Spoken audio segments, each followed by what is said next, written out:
¿Tenías algún tema preparado? Sí, ya en otro tono, digamos, porque tiene que ver un poco con lo que es la evaluación, lo que en este momento se empieza a producir, que es la interpretación de los resultados de lo que fue el operativo Aprender.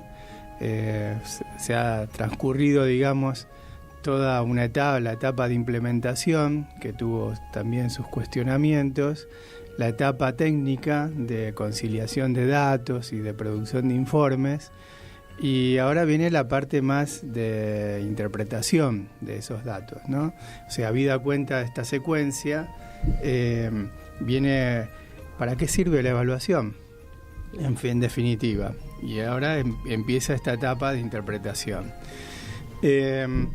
Básicamente, yo cuando hablamos, Elena, hablábamos de los usos y de los abusos. Sí. Y de los abusos tienen que ver con interpretaciones que se realizan de manera forzada sobre los datos que brinda el propio operativo Aprender o cualquier operativo de evaluación, a nivel, digamos, masivo o a gran escala. Y uno de los abusos que se realizan y que tiene que ver con los usos es cuando se vinculan, digamos, los datos con las políticas. Ajá. Entonces ahí es donde empieza a aparecer, digamos, las intencionalidades para qué se realiza estos operativos o estas indagaciones. En realidad, más estrictamente serían indagaciones, no son estrictamente evaluaciones tal como la conocemos nosotros en la docencia o en la pedagogía, sino que son mediciones. Y son indagaciones que tienen más que ver con la metodología de la investigación que propiamente con lo que sería un proceso evaluativo. Bien. Esa es una primera cuestión como para aclarar, digamos, ¿no? Y la segunda tiene que ver cómo uno interpreta esos datos, siguiendo esta metodología. Hace poquito se hizo una entrevista, tuve la oportunidad de escuchar una entrevista en donde participaban la que es responsable del operativo Aprender a nivel nacional, que es Elena Duro, funcionaria del actual gobierno y secretaria de Evaluación, y uno de los defensores más importantes, digamos, dentro del campo educativo de las evaluaciones estandarizadas y estas evaluaciones censales que son a escala, que es Juan Liach, que nunca se lo recuerda, pero fue ministro de Educación del gobierno de De la Rúa en su primera etapa, pero sobre todo fue viceministro de Educación de Cavallo durante el gobierno de Menem. Además, eso se recuerda poco y él mismo trata de presentarse como un especialista en educación y es un economista, además un intelectual importante, digamos, no llegó al cargo de una manera aleatoria, sino básicamente por sus antecedentes profesionales que son muy importantes. Entonces ya ahí tenemos como una primera cuestión, un economista hablando de educación. Bueno, ahí justamente es una de los aspectos que tienen que ver con cómo se interpretan los datos y cómo de alguna manera se la concibe a la evaluación, esta medición. Básicamente bajo parámetros econométricos. ¿Qué quiero decir con esto? El esquema que se sigue es básicamente de interpretación, es el del insumo-producto. O sea, cuánto incluyo dentro de la caja negra, que es la escuela, que es la educación, y cuánto se produce. Y lo que se produce se mide en términos de lo que son los aprendizajes de los alumnos. Igual que con una empresa, digamos. Igual son medidas econométricas, ¿eh? Así se puede medir todo lo que es la producción social, incluso en cualquier actividad social. Instituto Suma, recién se lo mencionaba, también podría pensar en términos de insumo-producto. ¿Cuántos recursos invierten en esa institución? ¿Cuántos pacientes salen de alta? Y a partir de eso se pueden hacer medidas económicas, es decir, bueno, cada alta salió tanta cantidad de pesos, ¿no?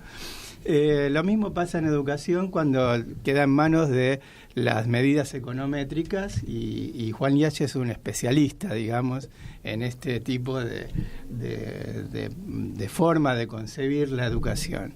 En la evaluación pasa eso, entonces cuando se la interpreta decir, bueno, ¿cuáles son los insumos que intervienen para generar mejores productos? Productos, cuando se habla de productos, vuelvo a decir, son resultados en los aprendizajes de los alumnos, que como todos sabemos, todos los educadores sabemos, no es el único producto de la educación, los aprendizajes. Y además es un producto siempre volátil, porque hay cosas que efectivamente se aprenden y que son difíciles de medir, y otras, las que se miden, que son a veces volátiles, es decir, no duran en el tiempo. Con lo cual esas mediciones instantáneas que se realizan son fotos que se van desdibujando en el tiempo. Entonces uno cree tener una foto de ahí para siempre y en realidad lo que tiene es algo que se va difumando en el tiempo, como estar mirando una foto que de pronto la imagen va desapareciendo. Eso es una primera cuestión que hace a lo que es la propia naturaleza de lo educativo y del aprendizaje a veces. Ahora, sobre los datos ya consolidados, vamos al tema de cómo se miden los insumos. Y casualmente, una de las cuestiones que se plantean y que se plantean a nivel internacional cuando se hacen estas evaluaciones es que, por ejemplo, un insumo que es las condiciones de trabajo docente, particularmente las salariales, no inciden sobre la calidad del aprendizaje de los alumnos. En términos econométricos, vuelvo a decir, correlaciones estadísticas, si durante un periodo hubo un incremento en la adquisición de los salarios de los docentes, de pronto vemos que la calidad medida en términos de aprendizaje de los alumnos no se movió, con lo cual este insumo no incidió en cómo yo estoy midiendo la calidad de lo que se está produciendo. ¿Se entiende, no? Entonces yo metí muchos recursos por el lado de los salarios y de pronto obtuve muy pocos resultados en lo que se debe esperar, que son los aprendizajes de los alumnos. Y así se va pasando insumo por insumo. Entonces, si yo mejoré la infraestructura, tengo que ver de qué manera mejoró los aprendizajes. Si yo puse libros de texto, tengo que ver de qué manera se reflejó en los aprendizajes y se va pasando insumo por insumo. Bien, bajo este esquema de interpretación, se aíslan, y este es el gran problema, se van aislando estas variables como todas independientes. Entonces, como que el salario no tiene que ver con la infraestructura, con los libros de textos, con la cantidad de horas de clase, con la cantidad de días de clase, etcétera, etcétera, etcétera, y se va generando algo del orden de la interpretación que finalmente termina siendo como un lugar común. Por ejemplo, un insumo que se vincula con la producción de buenos aprendizajes es la cantidad de horas de clase, con lo cual todo el sistema se pone en función de lograr mayores cantidad de horas de clase. Entonces llegamos a absurdos como proponer más días de clase y empezar en pleno verano, sobre todo en las escuelas del norte y aún de Buenos Aires, en pleno verano y terminar en pleno verano cuando no hay condiciones de infraestructura para sostener eso, por el clima, básicamente. Bueno, eso no está medido, digamos, cómo incide, por ejemplo, el clima atmosférico sobre los aprendizajes de los alumnos, con lo cual, bajo temperaturas muy altas es imposible enseñar y obviamente imposible aprender. Pero está medido, digamos, en términos de que mayor cantidad de horas de clase, mayor cantidad de días de clase, mejorarían los aprendizajes y son mediciones que son vistas a nivel internacional. Bueno, ese es uno de los abusos, digamos, que se hace de la interpretación de los resultados de la evaluación. Y el otro abuso que salía un poco de esta entrevista que yo mencionaba es mezclar peras con manzanas, ¿no? Es decir, se hace algo así como una especie de homogeneidad en términos de que son todas las instituciones educativas y todos en esa entrevista celebraban que las escuelas rurales habían dado muy buenos resultados en comparación con las escuelas urbanas.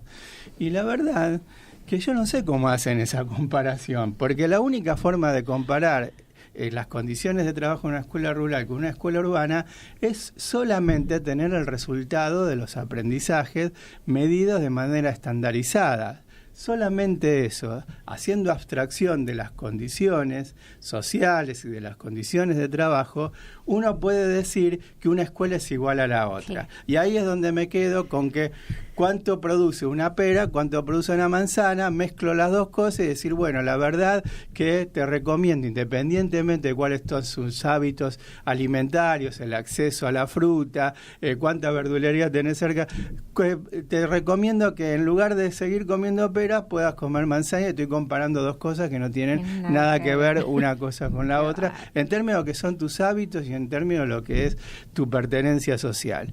Entonces, la verdad que ahí se hace otro abuso de la evaluación cuando solamente se mide el resultado haciendo abstracción de las condiciones en las cuales se realiza. Con lo cual dicen, bueno, la verdad que tenemos como que las escuelas rurales tuvieron muy buenos resultados. Y lo mismo pasa con las pertenencias sociales, porque dice, bueno, también nos dio muy bien, y esto la verdad que es para destacar, y fíjense el carácter, hasta diría, de clase que tiene este enunciado. También dice, tenemos que dar la buena noticia de que alumnos que provienen de condiciones socioeconómicas más vulnerables o pobres, también obtuvieron buenos resultados, y eso es para celebrar. La verdad, dando por supuesto que todos esos deberían haber dado malos resultados. Es cierto que medido econométricamente, como se realiza, uno encuentra correlaciones entre pertenencia socioeconómica de los alumnos y resultados en los aprendizajes. Eso es cierto, pero medido de esa manera, pero no es algo, digamos, como para tenerlo como un supuesto desde el cual después interpreto de manera celebratoria que los pobres obtienen buenos resultados. Cosa que además los maestros que trabajan en estas condiciones, y esto ya Daniel dio cuenta, los dos Danieles, como colegas, dieron cuenta una y otra vez de cómo se trabajan estos maestros, y que este supuesto es un supuesto realmente muy difícil de sostener desde lo que es un trabajo responsable desde la docencia. Ahora, el abuso de este principio hace que los docentes que trabajan con estos sectores, docentes menos, por lo menos observados o menos atentos a estas situaciones, de pronto también esperen malos resultados de los alumnos que tienen. Entonces, y con eso, digamos, ver cómo trabajan, y muchos docentes obviamente tratan de retraerse en trabajar con estos sectores, ya entendiendo de que por más que hagan lo que hagan, van a obtener malos resultados, ¿no? Entonces, la verdad que estos son... Yo quería un poco traer esta cuestión acerca de cómo se interpretan los resultados, desde qué paradigma se lo analiza, y ponernos en atención, en realidad, porque para esto se hace la evaluación, justamente para generar este tipo de interpretaciones que generan después distintos tipos de política. Y finalizo.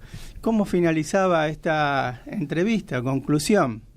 Decían, bueno, la verdad que sería bueno ver de qué manera estas escuelas que obtuvieron buenos resultados pueden copiarse en otras escuelas. Claro, la especialista decía, pero eso no se puede copiar tan así. Dice, bueno, por lo menos hagamos un premio. Listo, cerramos, digamos, con lo que se le ocurre a un economista hacer cuando obtiene buenos resultados en términos de este tipo de mediciones. Qué bárbaro.